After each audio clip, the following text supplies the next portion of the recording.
out. So that's what I am. That's what I do. What's this show all about? Well, this show is The Way of Conscious Mindfulness, which is a regular podcast show discussing spirituality and science, blending it with health and well-being and mind, body and spirit with a Taoist twist. What does Tao mean? The Tao means the way, the path, the balance. So, if you haven't guessed already, this isn't a normal show. Each week, we either have a subject or a guest. Today, we have a very awesome guest. And our aim, our goal is to have an open discussion to help us all find new techniques, new ways, new skills to balance our very own personal way, path, or Tao. And I didn't actually say it at the beginning, so I'll say it now. Open your mind to the way, the conscious way. The way of conscious mindfulness. So, without further ado, and a couple of re-flicks of the old button, let's bring on tonight's guest. So let's introduce the wonderful, the awesome Dawn Livingston. Good evening, Dawn. It is evening for us. How are you doing? Good, thank you. And it's good morning from me. Where are you? Yeah, I'm in Colorado. Oh, that's it. See, the voice, the accent throws you through me. I'm thinking your UK side, no, your stateside. No, I'm stateside. I'm in Colorado. I am from Scotland, as you can tell. I was born in Edinburgh, but moved here, married an American, and moved here, 2011. So just I remember it's all coming back now in the pre-show. It's all about, yeah, at the time it's like, oh, Dawn is like, oh yeah, that was a lady with a Scottish accent, and I was thinking you're in the UK. It's like, oh no, but anyway, so no, it's all good. It's all good in the hood. So I'm just doing I'll bring up the old poster. Remember, guys, Care Bear Share if you dare. That's what I'm doing right now. So as I continue to share this out to 10 billion different groups. So Dawn, this is your show. This is The Way of Conscious Mindfulness. So this is The Way of Conscious Mindfulness, but this is The Way of Dawn Livingston. That's what I was meant to say. And so, more importantly, so what is, Dawn, what is your way? What is your Tao? What is my way? Well, it's to help find and guide people that are ready to awaken, that are ready to awaken to the truth about their lives and how their lives are created. Because we know that we all create our own lives, right? Law of attraction, right? You know, thoughts, words, actions. And their way is, you know, if you have positive thoughts, you know, you speak well and you act in kindness and everything's positive, then you'll create your future, you'll create your life in a positive way. And I've found over the last few years, yeah, that can really help. But if you have negative beliefs, if you have negative subconscious beliefs, then all this good stuff that you're doing with your thoughts and your words and your actions stand absolutely no chance of manifesting you anything, any kind of abundance in your life. So over the last few years, I've really been studying the energetic removal of negative beliefs in the subconscious mind, in particular in the collective subconscious mind. And we're mirroring our beliefs in the creation of our life. So if you've not got a good life, if you're angry all the time, or you've got, you know, problems with money, you could probably take it to the bank that you've got negative beliefs around those things that are held in your subconscious.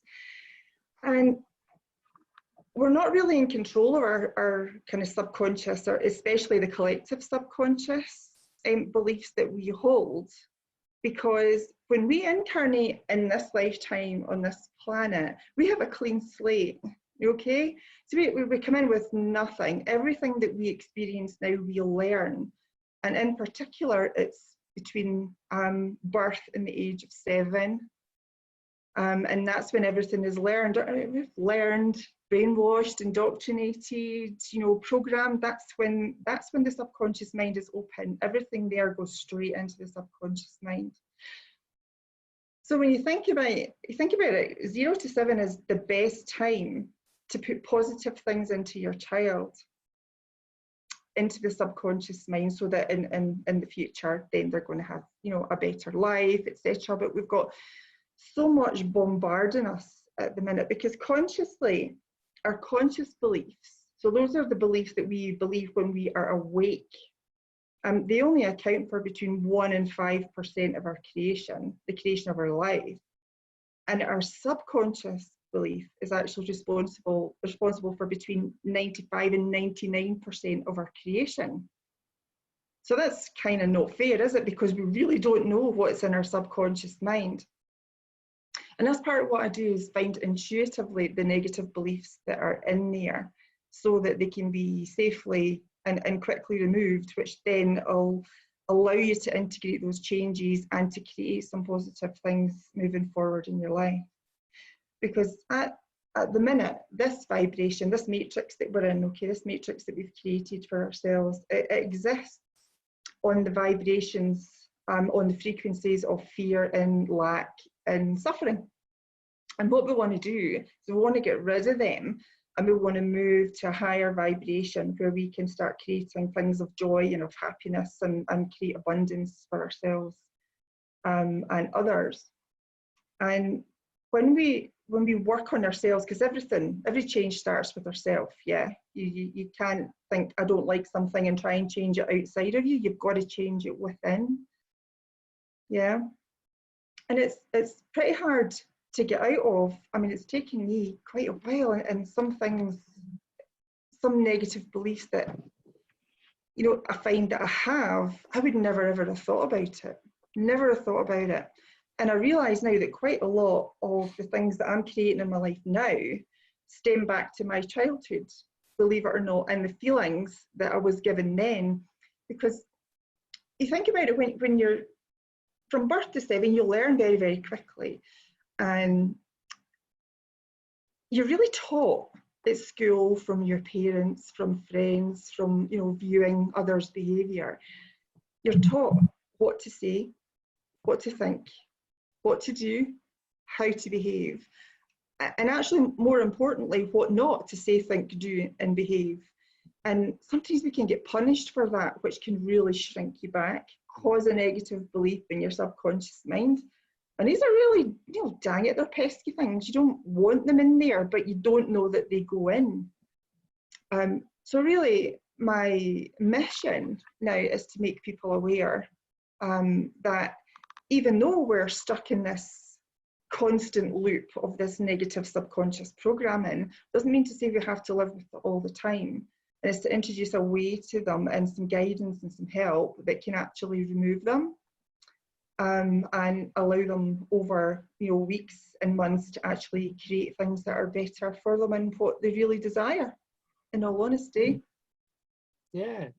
Oh, yeah, it's about replacement, isn't it? You're replacing, because the whole point is how the brain, you know, the brain works on all these subconscious thoughts and these subconscious programs, and you have to replace them, like the whole Kojak thing of, you know, for those who remember, who are that old and remember Kojak, you know, he was known for a lollipop, but the reason he had a lollipop because he gave up smoking. But it's about replacement. You have to replace one thing with another, you know, or a little bit like Indiana Jones and the gold and the bag of sand. You know, you have to replace one or the other, and if you don't replace it correctly, everything collapses. It'll go back to the old program. So the program that you replace it with has to be sufficient. It has to be strong enough to be able to take over that thing, which, you know, I learned in psychology and with NLP. So yeah, there is this interesting thing of replacing, and you know, it's, of course, you know, we've been, you know, we've sort of been, you know, told, oh, you know, you shouldn't listen, or, you know, if you listen to the voices in your head, you're mad.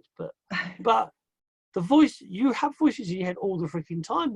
Your head's full of freaking voices, or images at least, you know, whether you see it, depending on whether people are more auditory or more visual, or more kinesthetic, or about feeling, is that, you know, you have memories from the past that all will either be audio or visual or feeling, and you know, you'll see something and it will trigger, you know, Uncle Bert or your mum or your dad and you know, and that's what we are. We are all programming because, as you said, up to the age of 7, the you're just a recorder. You're basically a recorder. You're recording all this information.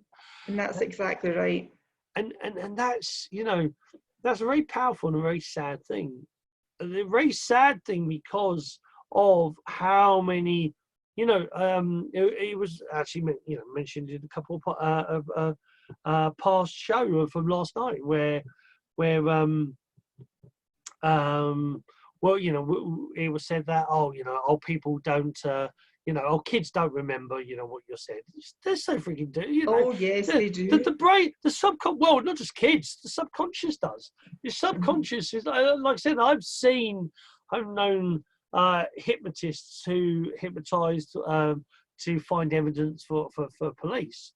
And, you know, they found, you know, that they managed to retrieve the number plate from a speeding vehicle that was speeding away at 45 miles an hour now, which the person only saw for literally a split second, and they got that number plate. So if you can remember, so in your subconscious, if there is something as minute as that, a passing number plate, you know, where you've been told you're stupid or silly or you know, you've had, you know, of course blooming kids remember the brain's built to remember. It's a bioelectrical computer, you know, and this is the thing. And well, let me give you an example of that, because I recently discovered, through the help of a couple of others, it's very difficult to read yourself, right? It's easier outside looking into someone else and working out their issues.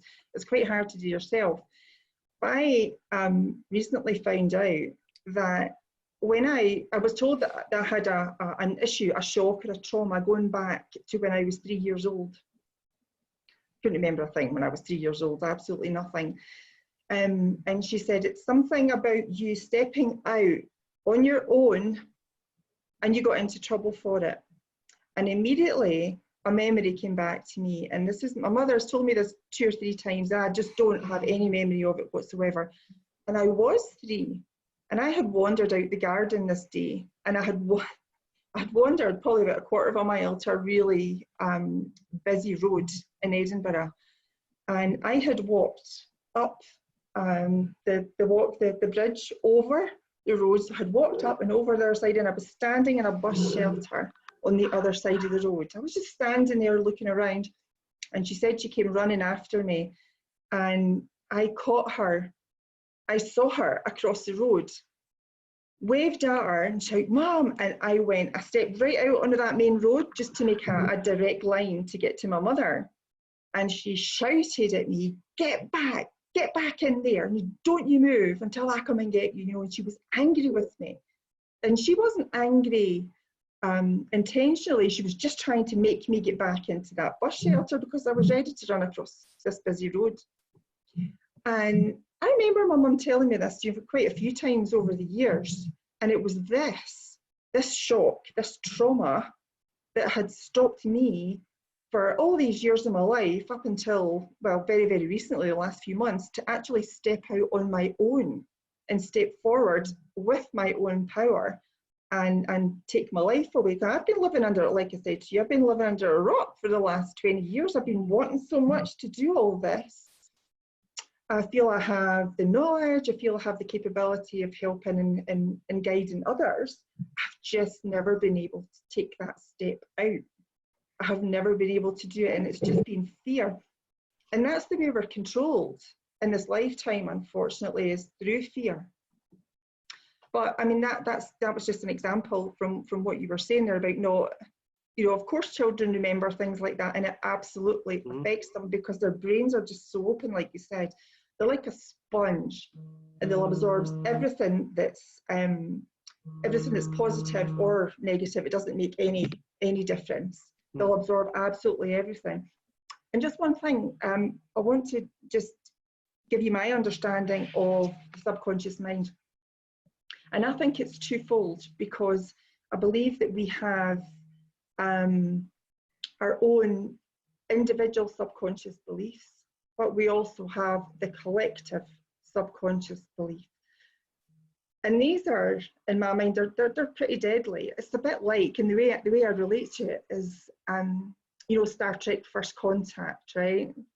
And they come in contact with this Borg ship, and they come across, you know, this new entity, this new ship, this new species, and they're trying to make positive contact. And what's the first thing that the Borg say to them? You will be assimilated into our collective. Resistance is futile. And that's the way I see the subconscious collective, because you have no choice. You're not consulted on whether you believe this or not. It all comes from your family, your friends, your school, your church, you know, your community, your country, even the world. And if these negative subconscious beliefs overpower your own individual subconscious beliefs, individually you stand no hope in hell, you will have this negative belief from the subconscious, the collective subconscious, and that's what's running our lives, and that's the programming that's going on in the back of your mind that's driving your life, and that's what I'm aiming to make people aware of and to help them to stop it. So when you were just going back to the point that you made about it's got to be replaced with something positive, the ascension modality that I work, the energies that I work with are based on sacred geometry. So it's a constant flow of life, and everything is the best it can be for you as an individual. So whenever I'm given this negative belief that is in the subconscious mind of a client, it's removed, but it's also replaced with a positive. So for example, if I find somebody from childhood has a feeling of or a belief of not being worthy of receiving, then I'm not worthy of receiving will be taken away, and I am worthy of receiving will be put back in. And that's the best thing about it, because I don't have to tell it what to put in. It knows, it's intuitive, it just gets put in automatically. So it's pretty awesome stuff, and I'm having some fabulous results, I mean, particularly in myself with that example I gave you, because I've been forcing myself over this last kind of year and 4 months or so. And if you look at my YouTube channel and you go back to my first video, I was looking at it the other day and I was so stiff. I was like, oh my God, I have come on streets since then. Because a year ago, seriously, Boggy, you would never have got me on here. I would never have stood up and talked. I would never have spoken my truth. I would never have spoken my truth, because I was living in fear of what people would think about me. Does that make sense? Yeah. Yeah. Just scared of conflict, scared of being called crazy, you know, scared of being called woo-woo or a conspiracy theorist. And there is people in my life that still think that. I still love them regardless. But, you know, now I really don't care, because in actual fact, their opinion of me is not my business. And that has really, the penny has dropped on that one for me this last little while, that it's not any of my business what they think of me. That's their own stuff. And if they want to be judgmental, they can be like that, because I really feel now that I have learned to respect myself a lot more. Therefore, I don't judge myself. So those changes that I've been making within myself over the last year or so have changed me massively. Right now, in this now, I can live my life now, not in worry or in fear. I mean, I've still got some things to work on, we all have, but it's so much better. So knowing that, I think I'm in a better position to explain that to others. And it's really funny, I can't remember which show it was, we were all talking about synchronicities. You know, there's no coincidences, it's just synchronicity. And people are brought to you at the right time in your life. And I can guarantee you that every client I have worked with over this last, I would say a good 6 months, all have had similar experiences that I have had in my life. So I'm able to help them. So they're guided to me because I have had an experience that I can help them with. And I think that's just an absolute amazing thing. I think, yeah, well, it's the whole thing of, you know, like attracts like. Um, uh, you draw what you're ready for, or you know, you draw in what you can you can You'll handle. attract what's next for you. Mhm. Yeah, and it's, yeah, and it is an interesting thing how, you know, how that, you know, that does work. And or because last year the year before, I was studying with a back remedial therapist. Used to be an osteopath until the rules changed. Well, the rules changed.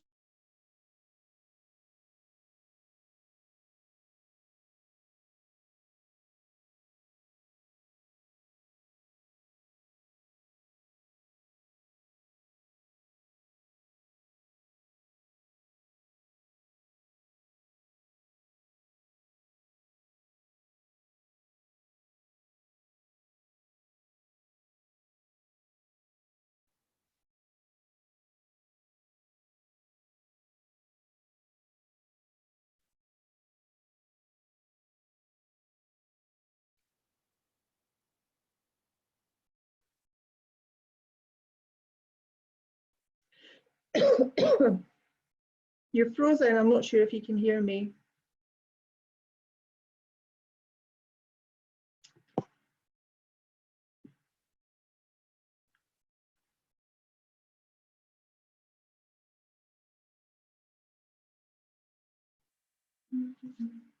Let's see if he comes back.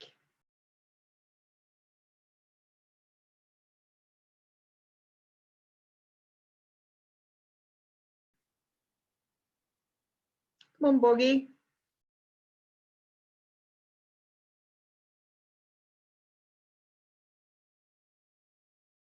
Where are you?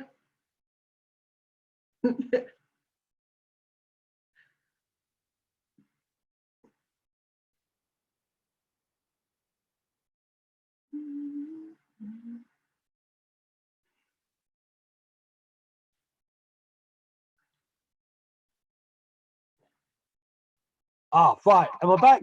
Cool. I lost you. I don't know where you went. Yeah, oh, let me just sort out this audio.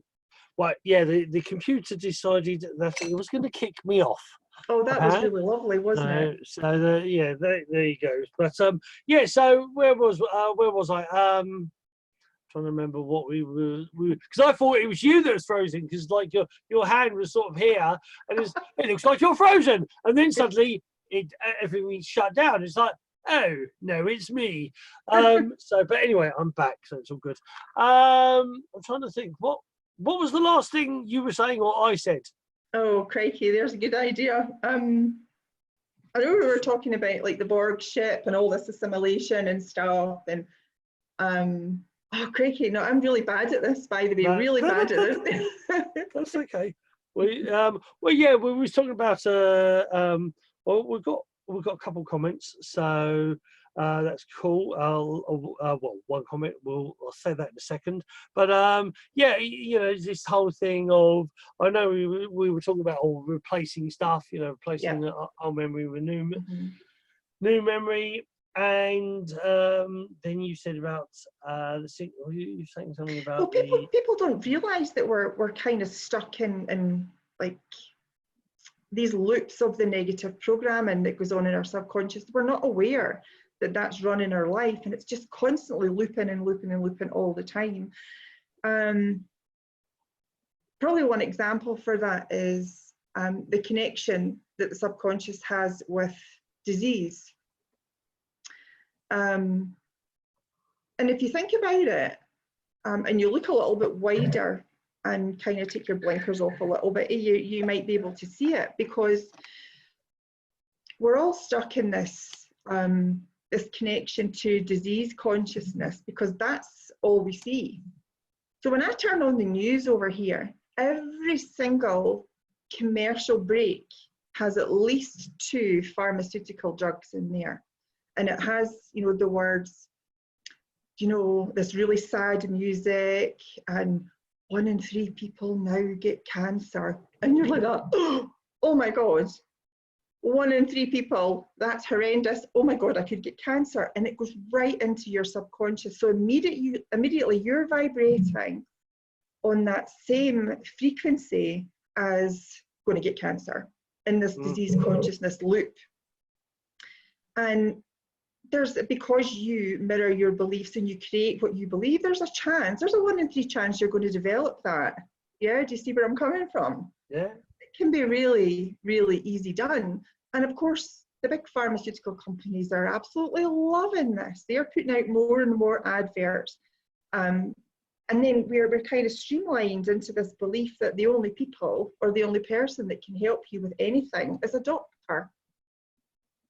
And all the doctor is trained to do, well, they understand, obviously they've been through quite a lot of training, but all they're able to do is prescribe you medication, which is not getting to the root cause of the problem. That belief is still there, so it's going to recreate itself, isn't it?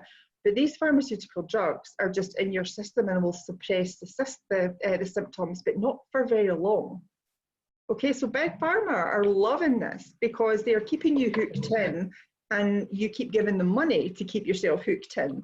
So I think the first step to all these changes is awareness. And once you're aware that these things are going on, then that's almost like an empowerment in itself to step forward and actually make a positive change to it. And we all seem to be hooked into this subconscious belief as well that to learn things we've got to suffer. You know, life's got to be hard. If you want to have a good job and you must work really, really hard. You must work really long days. You must work weekends. And that's the mentality. That's kind of the herd mentality that we've been sucked into. And it doesn't have to be like that. We can remove this need to create situations whereby we have to make ourselves suffer to learn some things. Why don't we just choose to do it with happiness, to do it with your really happy situations instead of bad situations? There's no reason why we can't. Yeah, we just believe we can't at the minute, but as soon as we sever the tie to that, our life can change and we can start to create a more positive experience. And that's what it's all about for me, to try and get people to live now. Not in regret of the past or in fear of the future, but live their life consciously and actually be able to consciously create their existence, create their experiences, rather than subconsciously creating, which is what we're doing at the minute. And we believe that we've got no control over that. So that's that tie I'm hoping to cut with as many people that is willing to listen and willing to accept that, yeah, it may not be something that they've ever heard of before, but they're willing to, think a bit more out the box and be open, to thinking that there is something else that they're actually able to save themselves. Because nobody else can save you or help you move forward. It's got to start with yourself. Got to start with yourself, because everything is inside. And I know I was hearing you on one of your other shows that we're also programmed to believe that happiness belongs outside of yourself, and all this materialistic stuff, new cars, new houses, and for women in particular, these handbags and these shoes, and if I had that, that would make me so happy, and I'm not going to be happy until I get that new handbag or that new pair of shoes or that new car. And that's just the way we are. But you find that when you get these things, you think, oh yay, and you feel really excited just for a little while, and then that very quickly wears off and you're craving something else. Yeah.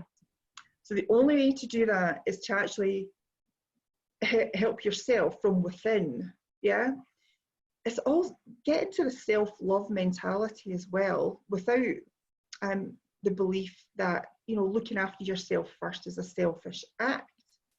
So why would it be a selfish act? Because if you can't love yourself and you can't look after yourself, then how are you going to be able to look after others and help others? It's got to start with you. It's a bit like when you're on a plane and they go through the safety thing and the mask pops down. They always tell you to fit your own mask first, because if you're not looked after, you don't have the ability to look after anyone else. Yeah. So yeah, it's a big mentality. I call it the herd mentality for all the sheep that you want to break from. You want to break free from this herd of sheep. Start thinking for yourself, and I certainly have done that over the last year or two. Feel like I have broken free from this herd mentality, because now when I look at what's going on in the world, I can see right through it, Boggy. I can see right through the lot, thinking, come on, we're not going to buy that. But there is so many people suckered into this subconscious mind, this dream that we're living, you know, that is so strong within them that they're going to fight to defend it. They're going to keep fighting and keep denying anything that you put to them, you know, these little hints to try and wake them up. Absolutely denied. And you know, it's there are people in different levels. Like your life's a movie. You're creating this movie, or you're creating this video game, and everybody starts off on level 1. But there are people that are going to be on level 1 for the whole of their life. They're not interested in moving. They're not interested in changing the tools that create this video game that they're playing that advances them to the next level. They are quite happy being unhappy, if that makes sense to you. Yeah. Yeah. So there is, and I find that hard.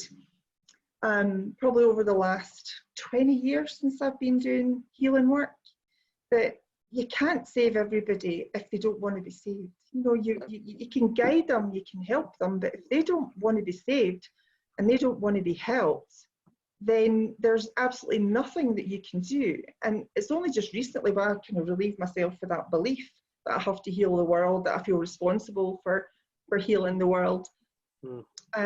Just release the need to be like that, because it's so much better now that I'm creating people that genuinely want some guidance and want some help on their journey. And I'm just super happy to do it with them, you know, completely. And like I say, for me, my teachers always trained me to be a healer for healers, and a life coach for life coaches, and a teacher for teachers, sort of thing. And their biggest, like the biggest shock my seafood's always would have, especially like in the 80s and 90s, were all these people who were all like people who were burning out, healers and coaches and whatnot, who are, you know, giving up of it, you know, after a few years or whatever, and saying they're burning out. And this philosophy of, oh, you know, it's selfish to look after yourself. You have to do everything for others. And the ancient knowledge and the Taoist knowledge is that they call it the 51% rule, is that you actually have to look after yourself 51%. And to be service to others, because there is service to self or service to others, to be service to others, you still have to look after yourself 51%, and then you give 49% of the rest of your time to others. And that 51% maintains that your energy keeps increasing, that you stay healthy, and that you build up.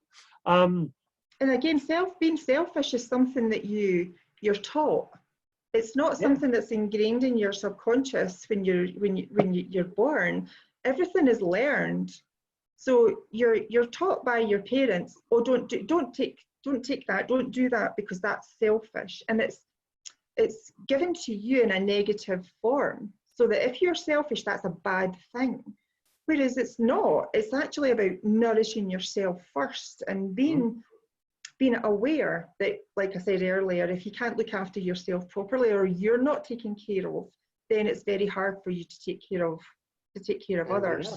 Yeah. 100%. Indeed. Right, so Amanda Summer, she's on.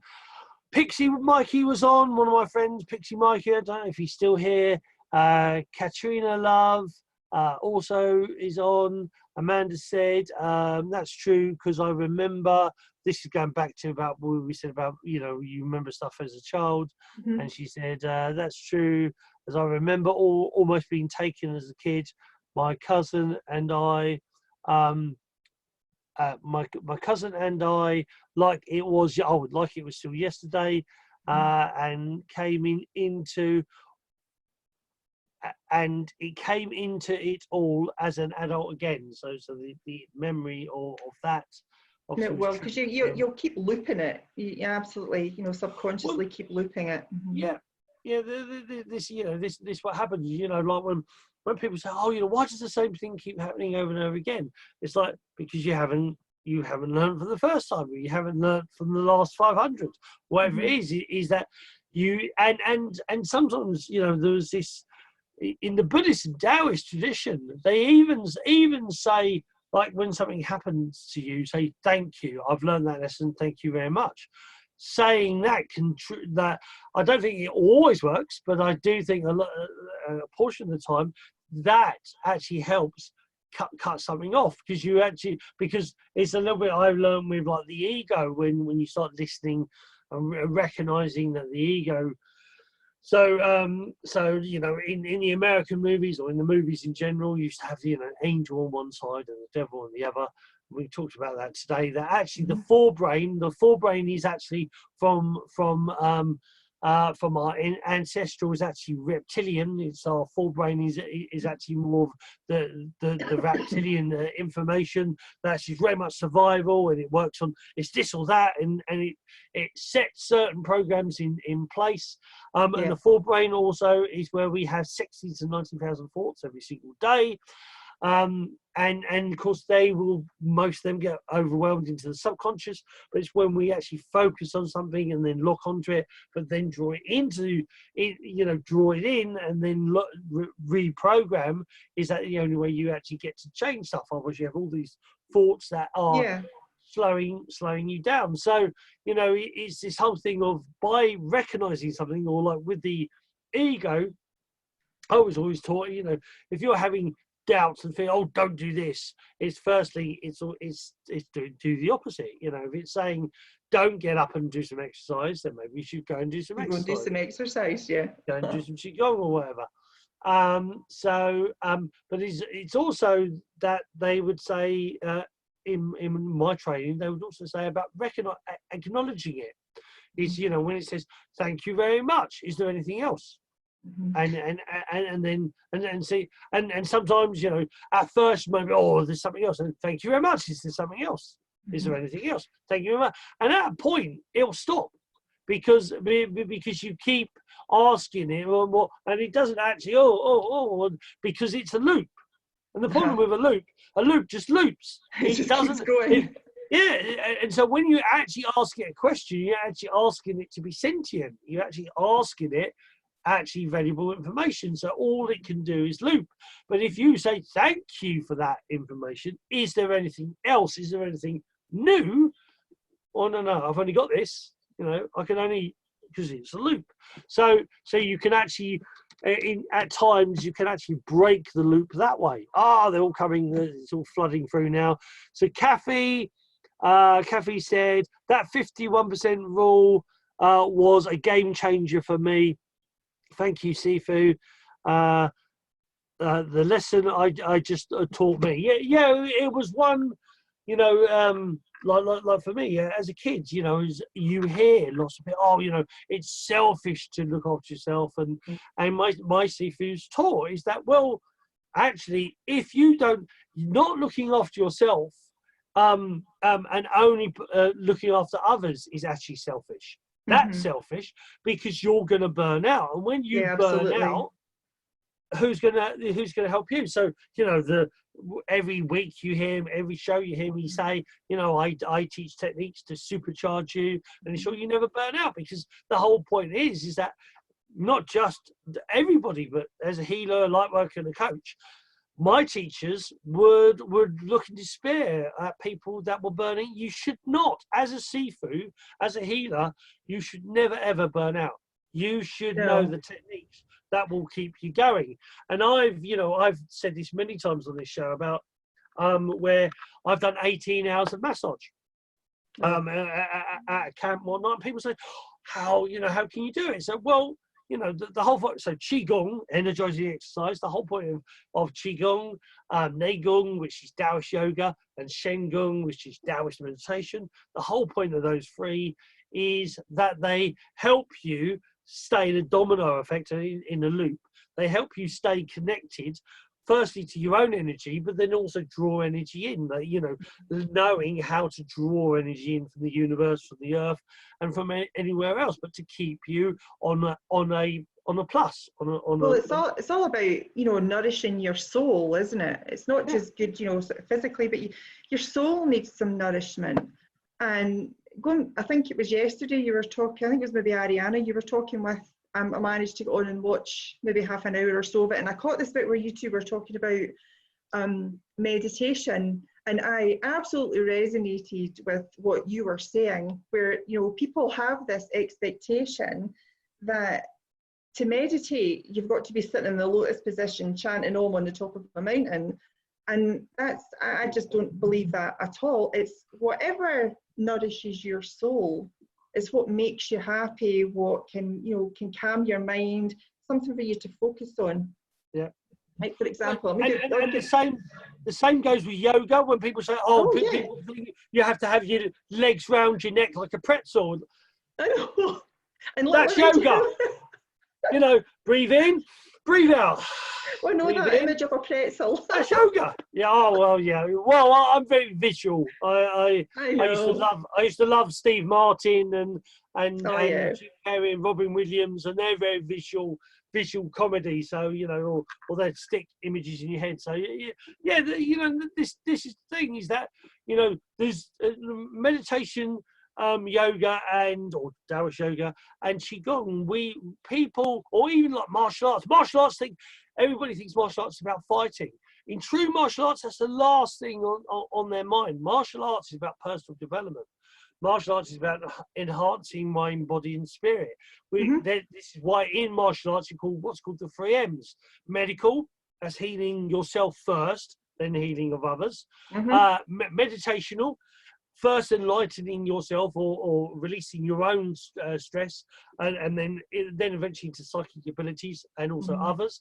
And then like physical. So physical, or the martial is either fitness or self-defense. You know, because in peacetime, martial arts is about fitness. And so like the Tai Chi, you know, Tai Chi is all about, you know, just building up the body. But in wartime, that same Tai Chi is martial defenses. I teach a really simple exercise called twist the waist, which is literally turning from the side to side.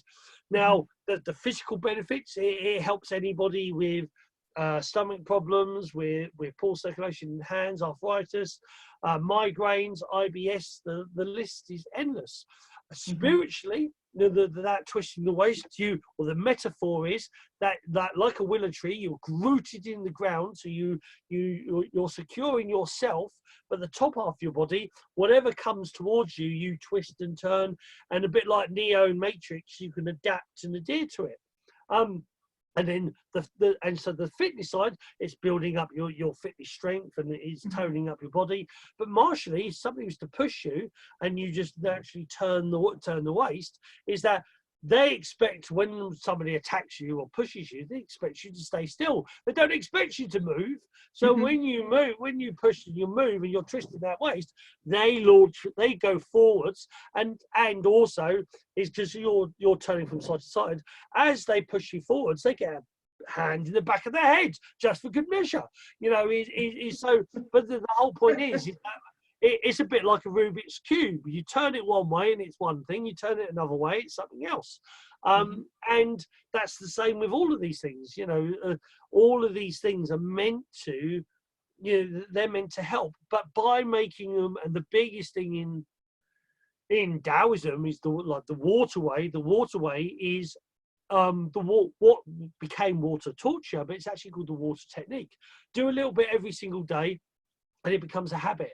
And like we were talking about, those habits, the whole thing of Qigong, the whole reason why things like Qigong and meditation and yoga also make you feel better is because they're replacing old information with new stuff. As you start meditating, like whether you meditate by doing qigong or yoga or just sit there but like I said on that show, meditating, reading a book is meditation.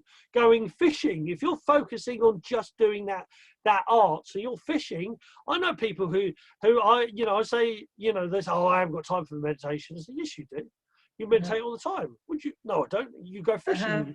You feel good afterwards. I've never actually been able to sit and try and connect and blank out. That just doesn't work, because but that's a form. That's one style. That's one not form. And when people talk about meditation, that's the position they expect you to sit in to do it. Yeah. But I honestly, it's really embarrassing for me to admit this, but every single time I try and do that, I wake myself up snoring. I am gone. Every single time I just fall asleep. I just can't do it. For me, the best form of relaxation is cooking. I love to cook. Absolutely love to cook. Yeah. And my husband as well. I can tell how good or how bad his day was, is based on how long he spends in the basement playing his guitar. Yeah. Because that's what takes his mind away. Yeah. He's concentrating, he's tinkling on this guitar.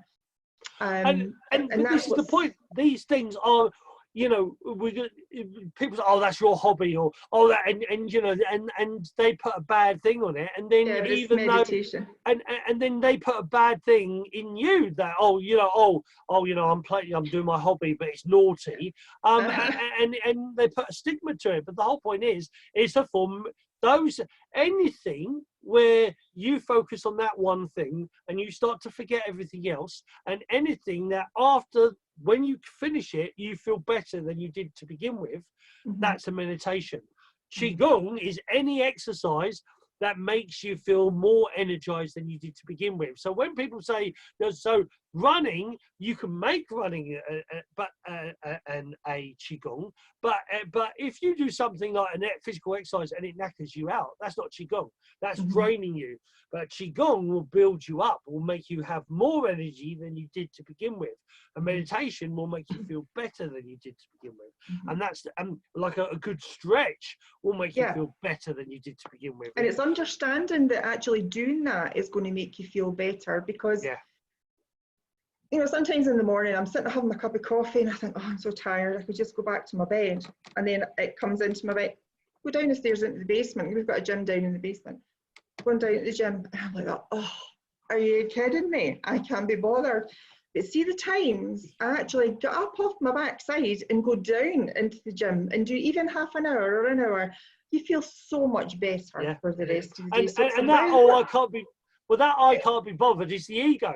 This is the whole point.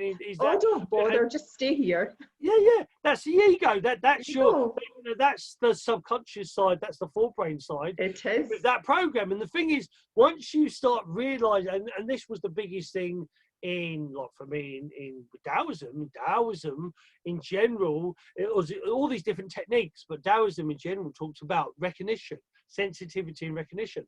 So you hear that, oh, I can't be bothered, you go, oh, that's a voice, that's a program, like an alarm clock, and it's got a certain it does a certain thing. But the whole point is, the ego, you do the opposite. It wants you to do, because if you do what it says, then you'll feel worse. But if you do your the ego opposite, wants to keep you safe, though, doesn't it? Yeah, it's kind of like your fight or flight, and it wants to keep you safe, so it doesn't want you to take that step out your comfort zone. It wants to keep you in this box, your comfort box, and not do anything because, oh, you might get hurt. So it's like the devil and the angel and sitting on your shoulders. Your little devil hears your ego parroting away. Oh, don't do that. Oh, don't do that. And now when I hear that, oh, don't do that. Oh, what might happen? This might happen. I'm going to do it anyway. And you've no idea how much more empowered that makes you. Yeah.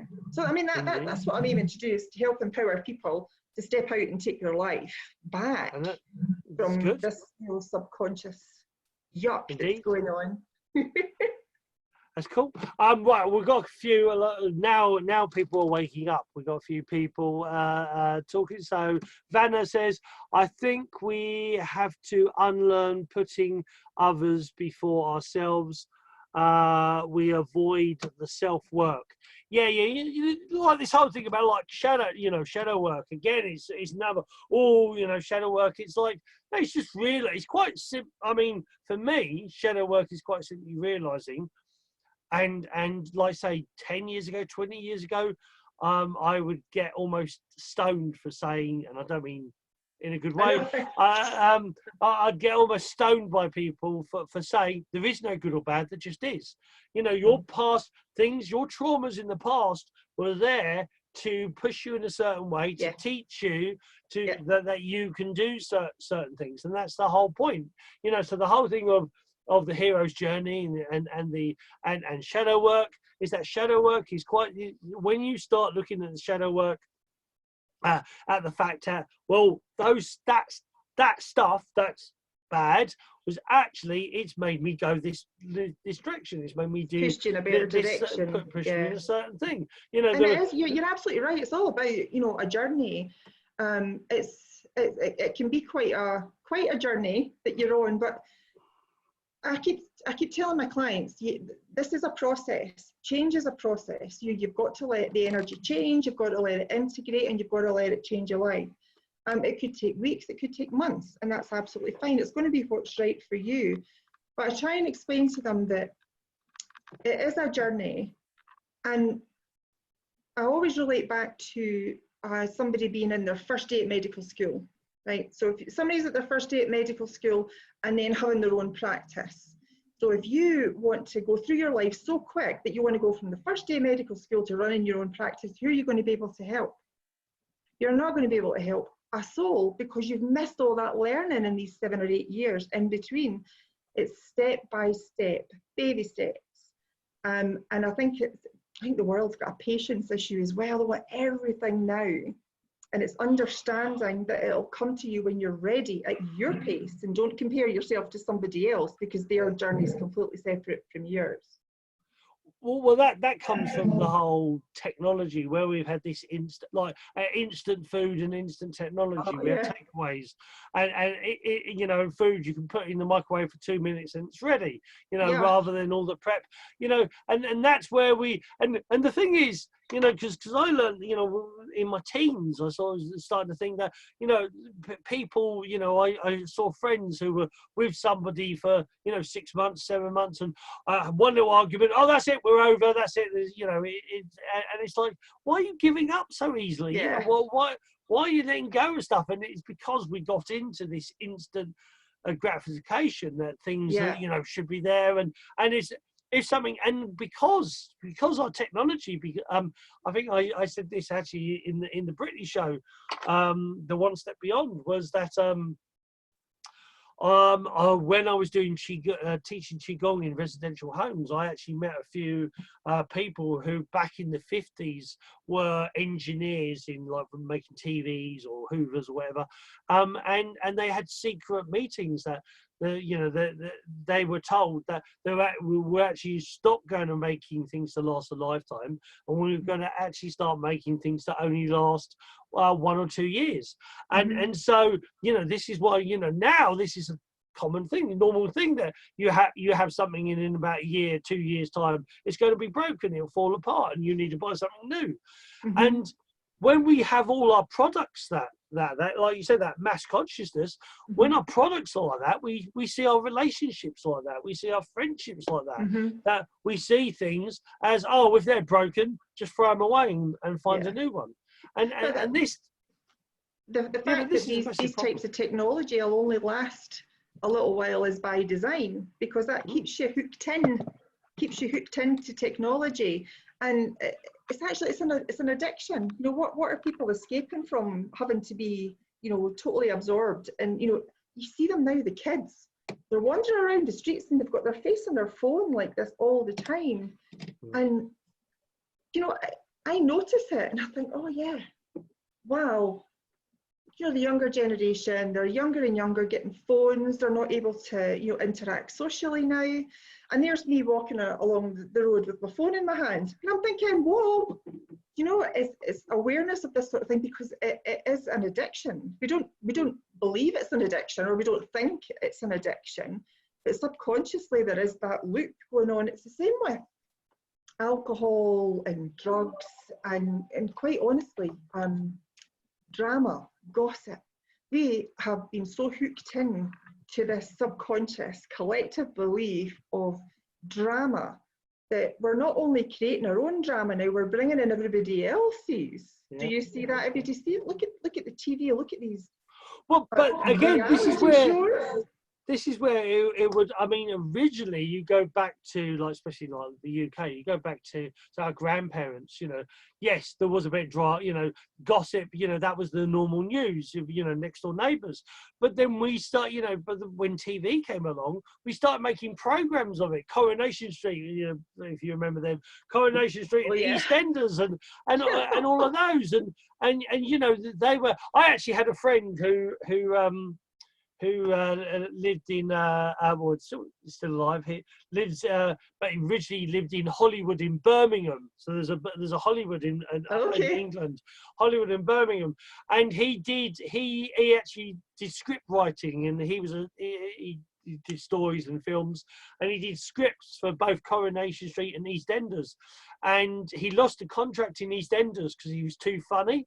They said that his scripts were too funny for the show, that you know, there was too much humour in them, and it's like, hey, how can you have too much humour? But you know, it's this, they want the drama, they want the negativity, they want, you know, you speak to an editor of a newspaper and they'll always say bad news sells. Well, and that's because they push it, we believe it. Exactly, we believe that because we've been told that.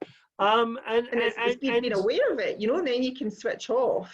But yeah, I mean, there's so many different addictions. Look at alcohol and drugs as well, and the root cause of creating that is, you know, what are you running away from? What kind of trauma or abuse have you experienced either in this life or a past life that's causing you to go for these things to take you away from your reality that you're creating? You know, we've got so many addictions. It's not just down to drugs and alcohol, but like I was saying, the drama and gossip. But that's that war and food. You know, but this is the thing. We are actually an addictive society. Mm-hmm. You know what the addiction is, because most people, drugs and alcohol, but no, food's an addiction. Negativity, you know, focus on negative. Gossip is an addiction. Mm-hmm. You know, there are so many addictions, and we have become an addictive civilization that we are, you know, if you're not addicted to one thing, you're addicted to something else. You're addicted to something else. And they've got enough, you know, they've got enough things to keep you distracted, to keep you running around in circles, and not to pay attention. To keep you distracted and to keep you controlled, and, you know, keep you living in the sphere of this, you know, suffering vibration that we've got at the minute. So that's what I'm aiming to change. Good. Awesome. Right, so I'll read a couple more messages, then we'll wrap it up. So Vanna says, heal thyself and have knowledge to be an example for others. Yep, 100%. Exactly. Be aware. She also said, we have to be intentional about opening up to neuro pathways. Yes. Well, yeah, just be intentional in your actions. The whole thing of, you know, Zen and Tao. So the Tao is like everything and going with the flow and balance. Zen is about pure focus, and you know, you can't always be Zen. You can't be intentional with everything. You have to allow yourself to go with the flow at times. But it's this, but learning this balance between. Here comes the hammer. Learning the balance between the two. So in Tai Chi representation, Zen would be the Yin. Zen is your focus. The Tao is the Yang, and it's the whole idea of, you know, so you know, sometimes you need that focus, and you know, that focus can be that meditation, can be but you also need play. You need, and that's just going with the flow and letting things happen. It's I've been learning that more and more lately. You've got to do something that, you know, take yourself away from it. Even walk around the park and let the wind, you know, because that's a form of meditation as well. It's a form of, you know, healing. You know, it's almost like blowing the cobwebs off, but literally it really helps. Yeah. I mean, I have near me, there's a lake. I live near Lido, which is If you remember Cliff Richard's Summer Holidays, that's where they filmed some Summer Holidays. All right, I do remember. So yeah. It all depends. I mean, I hardly remember. It was way before my time. But anyway, but my greatest passion is the ocean. I love going down to the ocean, and that's, when I go to ocean and ice skating has always been my ice skating. I haven't done too much recently, but the ocean, when I go down the ocean, that always charges me up. Wonderful. We used to live in California. We used to live in California before we moved here 2 years ago. And that was where we would go maybe once or twice a month on a Sunday, just, pack a box and just go to the beach and just lie on the beach, and there's no noise apart from the waves crashing. You can lie on the beach. I'd be doing qigong, or I'd be in the sea or something. No. I'm not a sunbather. You could do all that stuff. I'll be no argument there. So it's for doing those. It is finding your passion, things that you enjoy, and doing things that you enjoy, and also get having the opportunity to go outside, get that oxygen, try to get your feet. I mean, in the States, you get more chances to be barefooted than you do in the UK, but trying to be barefooted, get a bit of earthing in, earth. And connection with the earth. Yeah, you're grounding. Yeah, absolutely. That really helps. And it's, actually within medical stuff, they found that earthing, grounding is actually a physical, it really does actually affect the body, not just a metaphor, it sounds nice, but it is a actual real thing that really does affect the body, to the point where they're even doing they're putting like copper systems into the ground, then putting it into the house and putting it into your bed, and actually earthing the bed and doing stuff like stuff like this, just so there's a ground connection. It doesn't work as well. I sleep on an airbed because it's best for the back, or air beds or water beds are the best for the back. So it doesn't work as well having a copper. If anything, it'll probably burst it. You don't want that. No, don't want that. But yeah, I do get out. I most probably about five times a week I'm out on a bike cycling at least. So that's my I'm trying to use what you're happy doing, and really. To do it without a care of what others think about you. I mean, my husband and I recently, the last kind of few months, we're like, we need to do something. What would we like to do? And for years, I've always wanted to learn to do how to dance properly. So we have now been taking Latin dance classes, salsa and cha-cha, etc. And I just don't care now what anybody thinks, but I was holding myself back when I thought about it, because people might think it was a bit kind of sissy and it was a bit ridiculous for somebody, and I'm thinking, no, I don't care, I don't give a stuff now what people think about what makes me and what makes us happy. It's something that we get out and we do together. We thoroughly enjoy it. We get some exercise at the same time, so we can't grumble, can you? No, indeed. I miss, actually, because I used to do salsa. And I always wanted to do Argentine tango as well, because I always found that a very sexy dance. But the problem is I do so much. It's trying to find time to is I don't hardly get time to because when I studied ice skating, and when I did ice skating, I fancied the figure skater, so I thought I learned to figure skate, and actually so I learned to figure skate. I actually learned with Betty Turner, who was the coach for Torval and Dean. So if you've heard of Torval and Dean, oh yeah, absolutely. I skated at Richmond. Richmond was my first rink, was my home rink, and for figure skating I went into what's called ice dance. So, which is basically like ballroom on ice sort of thing. So I did ice dance for quite a few years, and a bit of hockey on the. Cool. But the whole thing of what I do, the Taoist thing is that everything you do interconnects. Everything you do enhances everything else. Yep. And it's that negativity of like the old thing of jack of all trades. You do too many things, and it's like, what really interests me about that saying is that saying actually comes, a jack of all trades aim is to become master of one. Is that you have, because that is actually the aim of the samurai, and the aim of the Shaolin is that they do all these different techniques. Like the samurai, they learn calligraphy, they learn the art of painting. What's that got to do with fighting and being a warrior? They learn the tea ceremony. What's that got to do with it? Well, it's actually patience. You know, it's actually about, well, the calligraphy is actually about the moving of the wrist, strengthening and positioning of the wrist.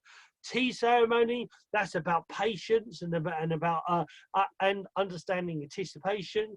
Bonsai, they used to learn about the bonsai, which again is about patience, is about nature and the. So all these skills enhance everything else you do, and that was always the point. But not everybody gets this. But well, that's what we need to change. So okay, so yeah, Vanna says balance. Linda Wigner is on. She says hello, just joining. 11:44 her time. So hi. Nice to meet you all. Elizabeth Hopkins is on. She says, "You look different, Paul. You're looking younger." Because I showed. There you go. You do look younger. I was thinking the same. Oh, blimey. All misses. Okay, Ria's on. Hi, Ria. She's saying Care Bear share. Yeah, Care Bear share if you dare. I've got a sign for that. Oh, there you go. There you go. So, what else? Carla's saying, Sifu, you have been a true blessing in my life. Thank you. Oh, thank you, Carla. I'm glad I've been of help. Kiraf, how are you doing, my friend? He's on. He's saying greetings to all. Paula C. Hancock, she's on as well. Elizabeth also said, I have had a pain in my body the last couple of nights. Settled down, went in and spoke to my body. Within a matter of a short time, the pain had left my body and I had the best night's sleep ever. There you go. That is, yeah, you know, talk to your body. We did this as kids. You'd talk to your body. You talk to inanimate objects, and then we were told it was naughty. We were told it was wrong. You should. Taoists, they believe in that very much, about talking to you. Not just, you know, they start you off on your ego and your intuition, talking to them. Then talk to your body. Talk to your liver. Talk. Ask it how it's feeling. Or talk to your lungs. Talk to your heart. Yeah, it's a very we've got to stop seeing these things as silly. Nothing is silly. Absolutely, that's a good everything point. is powerful, especially if you believe in it. So Paula says, Maureen, happy Saturday from Auckland town. Oh, is it Saturday already? Or maybe in Auckland. Australia, a day ahead, yeah. So Jenny Smith, hello Jenny, how you doing? Patricia MacArthur saying, how true, I totally agree. Iwa! Cheetech, she's Cheetech. She loves bonsai. I love bonsai too. I used to grow bonsai. I used to grow them from seed and grow them from scratch. I used to know many techniques. But that was a lot. That was when I still had a garden. Well, I don't technically need a garden, but I don't have as much time to do them at the moment. Maybe that will change sometime. You're a busy boy. I am quite a bit of the time indeed. So and we got somebody else on here. Who's that? Oh no, it's myself. Apparently I've I think yes, I've appeared up twice. So when I was checking on Zoom, checking it out, I'm actually here twice. So guys, I hope you enjoyed this show. It's been a great pleasure to have you on, Dawn. Is there anything you'd like to add before we close up, before we shut down? Just really to say thank you very much for being the first person to give me a platform and actually let me speak my truth, without judgment. Thank you so much. And to give me this soapbox to go out there and give them a little rant on. So I just want to say thank you to you. It's been wonderful. I hope I can do it again. Oh, well, please do. Please book one up, and I'll try not to disappeared for 2 weeks. Well, Yeah, were you please trying don't do to that. That was nerve-wracking. He disappeared for 2 weeks. I messaged him 2 weeks ago saying, I need some help with this. What about this? And nothing. And this morning, I'm like, you're going to have to get back to me. What's happening? No, well, yeah, unfortunately, yeah. Well, that wasn't 2 weeks ago, so I don't know what happened the first week, but yeah, last Thursday was when I had a few little issues, a few little snags. All sorted now. What a challenge! Yeah, Someone else you've overcome. Yeah, indeed. That's what it's all about. Well, it's been lovely. Right. Thank you very much. Oh, you're more than welcome. You're more than welcome indeed. So I have one more show tonight before I wrap up for the evening, and that's at 9 o'clock, which is technically, to save you trying to figure it out, is in 1 hour and 45 minutes time. So 1 hour and 45 minutes time, I have Anne Johansson back on the show. She came on the show, I think it was my second year. She came in. This is my fourth year this year. This was in June. It'll be year number 4. And you actually, what are you? Your show number 255? 256. I was 256, I think. 256, yeah, 256. So she'll be 257. So yeah, so 256, 256 shows. I think I've had about 40 subject shows. I've got to do a few more subject shows. The aim originally was to do like 50-50, but it never actually worked out. We've had so many guests and haven't done as many subject shows. But then instead I've created these. This is where I do these monthly shows now. So I've got one with the Doc, with Doc Delaney, Doc and Seafood's monthly ponderings. Then I started a new one up today. The Brittany and Boggs One Step Beyond, which is a bit sort of conspiracy theory sort of ish. And then we've got Denise Chadwick, which is light code. I think we called it light code, which is light language, different versions of light language, me and her. So yeah, so I sort of, instead of the subject shows, I sort of created a different version instead. Well, maybe I'm thinking maybe next time when I book up, I could maybe do some healing for the viewers so that they could try it out for themselves. Yeah. And maybe I could give you a link. If you'd post it, they can actually order some free healing from my website and they can try it out that way. Yeah, cool. Yeah. Yeah. Send it to me on Messenger, and I'll stick it on. I'll stick it on the. I'll stick it down below in the comments. That is not a problem. That is awesome. Actually, I'll tell you now. Look up, see if there's anything in February. So look up. You don't need a pre-show now. You only need one pre-show. You already know how it works now. So have a look up in February. I've already booked up 4 weeks today. I'll be seeing you. Well, they're awesome. At your direction. Yeah, see, I tell everybody this, and then I forget who I tell it to. So it's a bit of the Taoist, what we call this Taoist seed planting. So you throw the seeds, and so I tell 100 people, would you like to come on the show, and then see what happens. So, but I get a lot of people actually who actually just pop up on a pre-show, and it's like, haven't even spoken to me. It's like, who's this person? And it's like, this is, it's great that you want, but how am I supposed to find you? So that I then have to do some sleuthing and try to figure out where they came from. And then that seems to be the new thing at the moment, is to do a pre-show before you book the show. And it's like, but the whole point of the pre-show is for the show. For the show. Book a show and a pre-show. Don't just book a pre-show. But yeah, I've got about 10 pre-shows wait in the next couple of days, and they haven't even booked a show yet. But it's all good. It is what it is. So anyway, for everybody, you just don't go anywhere just yet for a second. Okay. But everybody else, I hope you enjoyed the show. Like I said, there is another show in just under an hour and 40 minutes now. And then what's today? Today's Friday, isn't it? So tomorrow you have the wonderful Krista Hickabotham with Synchronicitas Saturdays. So that's a good show as well. And then there could be something on Sunday. I don't know without looking.